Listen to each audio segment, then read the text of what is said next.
বিরিয়ানি দেওয়া লাগে, গাড়িতে করে নিয়ে যায়, আবার গাড়ি পর্যন্ত নিয়ে আসা লাগে।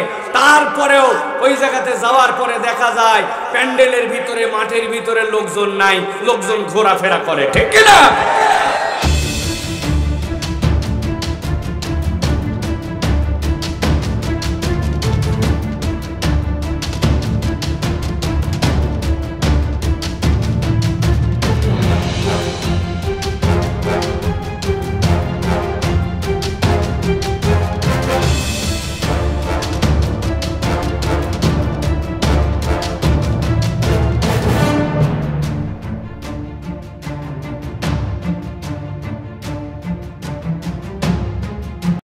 যদি আপনি আমার মতে মত দেন, এই দেশের একটা বড় ক্ষমতায় আপনার বসানো হবে।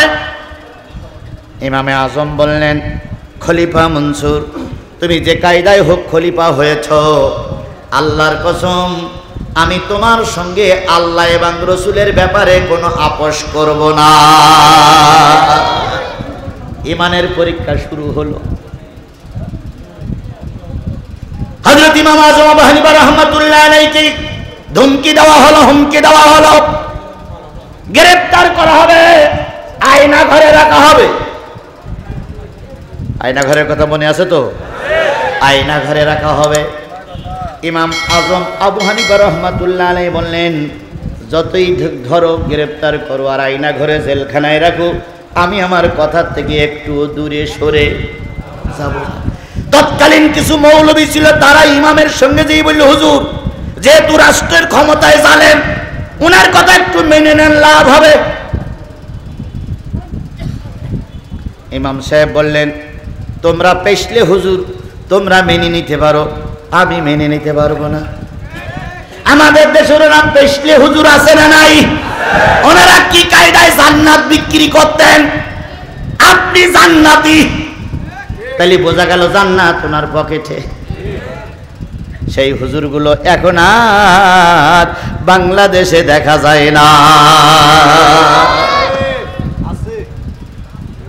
আমার প্রিয় সাথীরা, দীর্ঘদিন আপনাদের সে পরিচয় নতুন মুখ আমি নই। ইমামে আজম আবু হানিফা রাহমাতুল্লাহ আলাইহির কাছে স্বয়ং রাষ্ট্রপ্রধান চলে গেলেন, যেই বললেন, হুজুর যা চান তাই দেব, তার চেয়ে আরো বেশি দেব, আপনাকে অবশ্যই আমার কথা মেনে নিতে হবে। জালেম হুজুররাম, ফাসেক হুজুররা যেই বলল যে সরকারের আইন মেনে নেওয়া আমাদের জন্য জরুরি, আমাদের দেশে অনেকেই এই ফতোয়া দেয় যে সরকারের আইন মেনে চলা আমাদের জন্য জরুরি। আপনার এই ফতোয়াটা উইড্রো করেছেন নাই তো করবেন। সরকারের আইন মেনে নেওয়া জরুরি যদি সেই সরকার ইসলামী সরকার হয়, ফতোয়াটা যদি কোরআন হাদিস মোতাবেক হয়, ওই আইন মেনে নেওয়া আমাদের জন্য জরুরি। আর যদি ফতোয়াটা ইসলাম কোরআন হাদিসের পরিপন্থী হয়, ওই সরকারের বিরুদ্ধে যুদ্ধ করা আমার জন্য ফরজ। আফজালুল জিহাদ কালিমাতুল হক ইনদা সুলতানুন জায়ের, সবচাইতে বড় জিহাদ জালেম সরকারের সামনে সত্য কথা বলা। এর চাইতে বড় জিহাদ আর কিছু হতে পারে। নামাজের কথা বললে কেউ কারোর মারে না, রোজার কথা বললে দাওয়াত দেয়, কিন্তু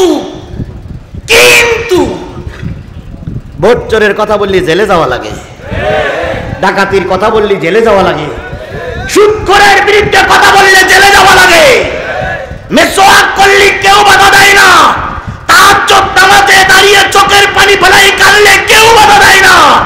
যেই না সুদের বিরুদ্ধে কথা বলবা, সেই সুদখোরেরা তোমার বিরুদ্ধে অ্যাকশনে যাবে। তুমি মেসওয়াক করা ফজিলত তো জানো, খাওয়ার শেষে মিষ্টি মুখের হাদিসটাও মানো, শুধু হক কথাটা উচ্চ স্বরে বলতে পারো না, অন্যায় দেখে বারুদু হয়ে। হুজুর হকের কথা বলার কারণে হুজুরকে দ্বীপপুঞ্জে নিয়ে মারা হবে। হাজারো জনতা, লক্ষ জনতা সবাই এসেছে হুজুরের শেষ চেহারাটা দেখার জন্য। ও আমার ভাই, দুই পাশে লাইন দিয়ে হাজারো জনতা দাঁড়িয়ে আছেন, সকলের চোখে পানি, সকলের চোখে পানি। সকলে কাঁদতেছে, কিন্তু জালেম সরকারের সামনে কেউ প্রতিবাদ করতে পারতেছে না, কারণ প্রতিবাদ করলেই জেলে যাওয়া লাগবে।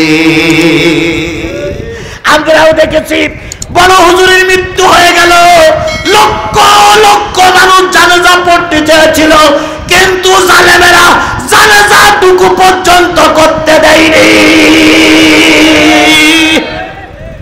তোমরা আমাদের জানাজা করতে দেও নাই, আর আল্লাহ তোমাদের দেশে থাকতে দিল না।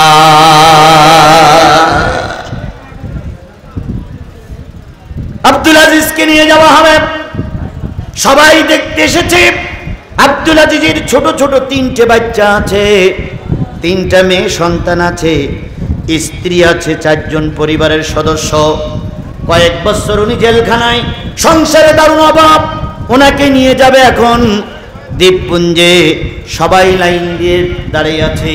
এবার আব্দুল আজিজ জেলখানার থেকে বেরিয়ে হাঁটি হাঁটি পা পা করে পুলিশ বিরাট দড়ি একখান বেঁধেছে কোমরে, হাত করা পা বেড়ি পরা, মনে হচ্ছে বিশাল একটা চোর ডাকাতির ধরে নিয়ে যাচ্ছে। আব্দুল আজিজের কতদিন জানি খাওয়া হয় না, পরনের কাপড় যেন ভালো না, হাঁটি হাঁটি পা পা করে গিয়ে যাচ্ছে। কিছু কিছু লোক সালাম দেয়, উত্তর দেওয়ার মতন, মাথা উঁচু করার মতন শক্তি সামর্থ্য নাই। অনেক দূর চলে গেল, হঠাৎ করে একটা বোরকা পরা নারী, পাশে আছে 3টা বাচ্চা, বোরকা পরা নারীটা আব্দুল আজিজ দেহলভী রহমাতুল্লাহ আলাইহির সামনে এসে হাজির। আসসালামু আলাইকুম, আসসালামু আলাইকুম, আসসালামু আলাইকুম। আব্দুল আজিজ মাথাটা উঁচু করে দেখলেন, এ তো আর কেউ নয়, এ আমার সহধর্মিণী স্ত্রী। আব্দুল আজিজ বললেন, কেমন আছো? স্ত্রী বললেন, স্বামী কেমন আছি তুমি তো ভালোই জানো, একমাত্র তোমার আয় উপার্জনে আমাদের সংসার চলে। তুমি দীর্ঘদিন জেলে কষ্ট পাচ্ছ, তুমি ম্যানের পরীক্ষায় পাশ করেছো, এখন তুমি পুরস্কার নিতে যাচ্ছ। ছোট্ট ছোট্ট বাচ্চাগুলো কাঁদতেছে, আব্বু আমার আব্বু একজন বড় আলেম ছিল, কিন্তু ওনার হাত পড়া পায়ে বেড়ি পরানো কেন, ওনাকে কোথায় নিয়ে যাচ্ছে? মা বলতেছে, বাজান রে, মা রে, তোর আব্বা একটা পরীক্ষা দিয়েছে, সেই পরীক্ষায় কামিয়াবি হয়েছে, সেই পরীক্ষায় পুরস্কার আনার জন্য তোর আব্বাকে নিয়ে যাওয়া হচ্ছে। বাচ্চাগুলো বলতেছে, আম্মু পরীক্ষার পুরস্কার নেবে, তবে হাত করা পা বেড়ি পরানো কেন? মা তখন বলতেছে, এদেশের জালেমদের এটাই নিয়ম, হাত করা পা বেড়ি ছাড়া পুরস্কার দেয় না। বাচ্চাগুলো স্ত্রী মা যখন সামনে দাঁড়ালো, আব্দুল আজিজের টপ টপ করে চোখ বেয়ে পানি পড়তেছে। আব্দুল আজিজ স্ত্রীর দিকে তাকাই বললেন, ও আমার সহধর্মিণী, দীর্ঘ 20টা বছর তোমার সঙ্গে সংসার করেছি, তোমার কোনো হক ঠিক মতন আদায় করতে পারিনি। ও আমার স্ত্রী, আমি এখন জান্নাতের পুরস্কার নেওয়ার জন্য যাচ্ছি, তোমার যদি কোনো হক নষ্ট করে থাকি তুমি আল্লাহর রাস্তায় আমাকে মাফ করে দিও। স্ত্রী বললেন, স্বামী পরীক্ষায় পাশ করেছো, পুরস্কার আনতে যাচ্ছ, এখন চোখের পানি ফেলায় কানলে চলবে না, তুমি পুরস্কার নাও, তুমি জান্নাতে যাও, যাওয়ার সময় আমাদের জন্য একটু নসিহত করে যাও। আব্দুল আজিজ বললেন, ও আমার জীবন সাথী স্ত্রী, যাওয়ার সময় নসিহত করে যাচ্ছি, আমিও যে পথে চলছি আমার বাচ্চাগুলোরে তুমি সেই পথেই চালায়ো। আমি যে পথে পরীক্ষা দিয়ে পাশ করেছি আমার বাচ্চাগুলোরে ওই পথেই পাশ করায়ো।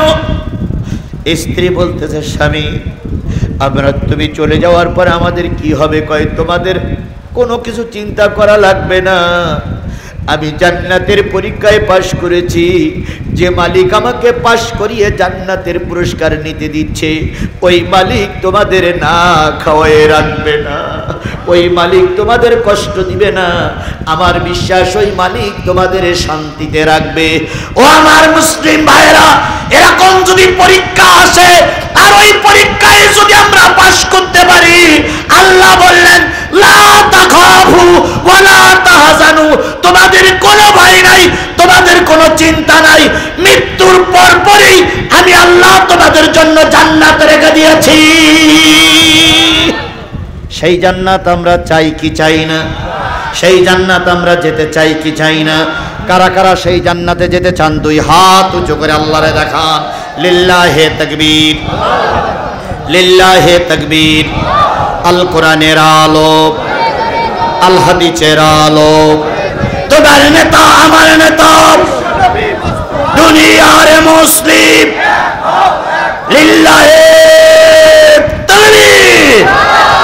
এবারে বলুন তো, ওই জান্নাতে যদি যেতে চান, ঘরের দরজা দিয়ে বসে বসে কানলেই জান্নাত পাওয়া যাবে?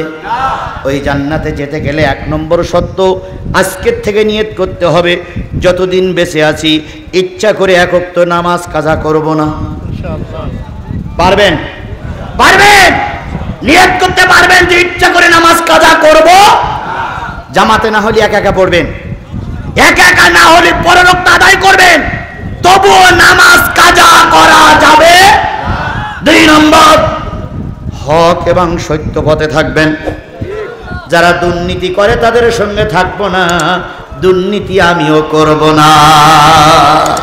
3 নম্বর, যতদিন আমার প্রিয় স্বাধীন বাংলাদেশে আল্লাহর কোরআনের রাজ কায়েম না হয়, ততদিন দিন কায়েমের পক্ষেই থাকব। দিন কায়েমের পক্ষে থাকা কিন্তু সহজ কথা নয়। আমরা যে যে সেক্টরে আছি সেখান থেকে দিন কায়েমের পক্ষে থাকব ইনশা আল্লাহ। আমাদের সবাইকে ওয়াদার পরে টিকে থাকার তৌফিক দান করুক। যদি বেঁচে থাকি আবারও কোনোদিন দেখা হবে, যদি বেঁচে না থাকি আল্লাহ যেন কিয়ামতের দিন একই জান্নাতের ভিতরে সকলকে কবুল করেন।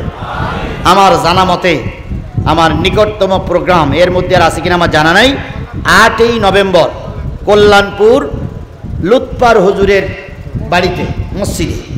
কত তারিখ বলেন তো? 8ই নভেম্বর। কথাটা মনে রাখবেন। আজকের যে গ্যাপটা থেকে গেল ওটা ইনশাল্লাহ ওখানেই পূর্ণ করে দেওয়া হবে। আমি ওষুধ নিয়ে আসছিলাম ঘাটিনারটা পরে, কত তারিখ সেটা? সে 30 কি? ও 30 অক্টোবর ঘাটিনা আছে নাকি? আবার ঘাটিনা প্রাথমিক বিদ্যালয় এখান থেকে কত দূর? 30 তারিখ, এই মাসের 30 তারিখ। আমি সেটা বলছি না, আমি এসেছিলাম 15 দিনের ওষুধ নিয়ে, কিন্তু দুঃখের বিষয় 7 দিনই দেওয়া হলো আর 8 দিনের বাকি। এই 8 দিনের কোরআন থেকে আপনাদেরকে বোঝানোর জন্য চেষ্টা করব। এই 2টা মাহফিলে, এই 2 মাহফিলের কেউ যদি এখানে থাকেন তাদের জ্ঞাতার্থে বলছি, আমার টাইম 10টায়। কত টাকা? ও এটা মহিলাদের, মহিলাদের টাকা আসছে, মহিলাদের পক্ষ থেকে এই টাকাগুলো আসছে, ওনাদের জন্য খাস দোয়া হবে এখন ইনশাআল্লাহ। সকলে মিলে আমরা সূরা ফাতিহা ইখলাস শরীফ পড়ি। বিসমিল্লাহির রহমানির রহিম। আর যদি কেউ দেওয়ার মতো থাকেন দেন, আমি বলো দোয়া করতে যাচ্ছি, যেহেতু 12টা বেশি বেজে গেছে। আর কেউ দেবেন কি? আর কেউ দেওয়ার মতন আছেন কি? বিসমিল্লাহির রহমানির রহিম। মাশাআল্লাহ মাশাআল্লাহ। তার নামে জান্নাতি ঠিকানা ইসলামিক চ্যানেল, বেলকুচি, সিরাজগঞ্জ। আপনার প্রিয় বক্তার মহাগ্রন্থ আল কুরআনের আলোচনা শুনুন।